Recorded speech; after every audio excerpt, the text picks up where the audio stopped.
Hi there, you are listening to Is My Phone Listening to Me?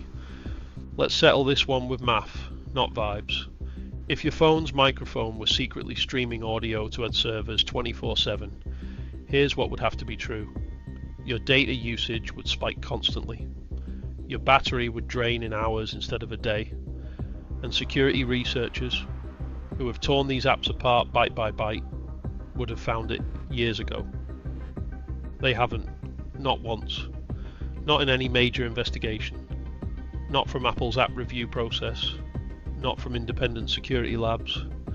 Not from the journalists who've spent years specifically trying to catch this happening. So why does it feel like they're listening?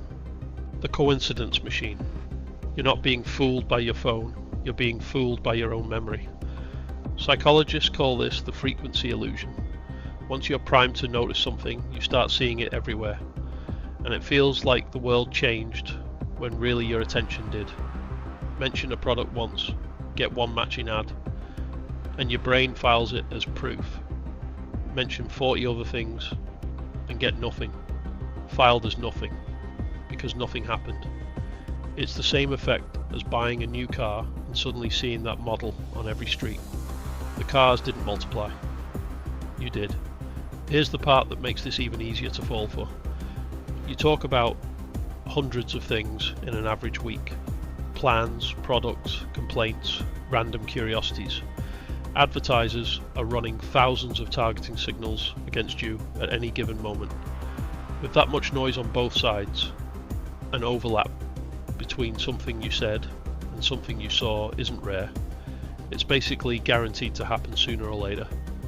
The only surprising thing would be if it never happened at all. The real targeting engine, what's actually running behind that ad, is duller and more effective than a microphone. Data brokers buy and sell location pings, purchase histories and app activity, then resell profiles to advertisers. Your phone's ad ID links your behavior across apps without ever needing your name or your voice. Facebook, Google, and most ad networks have stated publicly under legal scrutiny that they don't use microphone data for ad targeting because they don't need to. The profile matching already gets it right often enough to look psychic.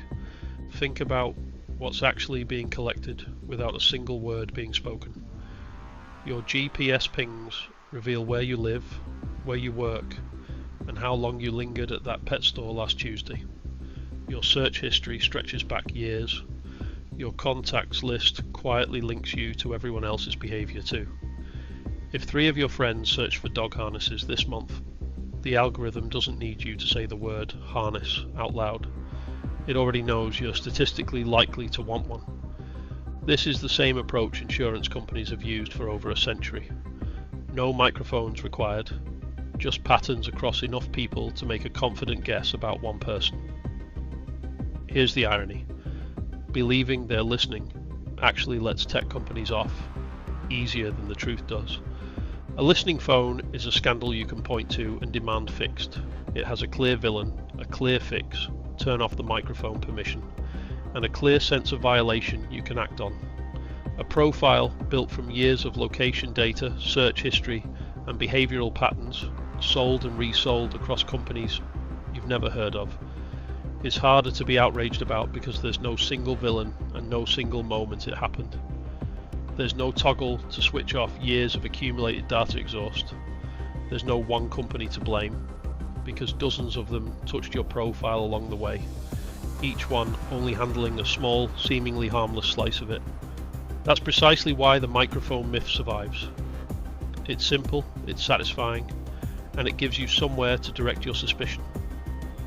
The real system is diffuse, boring, and frankly, a lot harder to explain in a 30-second rant to a friend.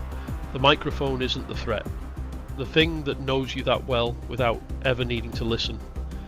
That's the part worth paying attention to. So next time an ad feels eerily specific, you don't need to check whether your phone is recording you. Check what permissions you've already granted, what apps you've linked together, and how many small yes taps it took to get here. That's where the real answer's been hiding the whole time.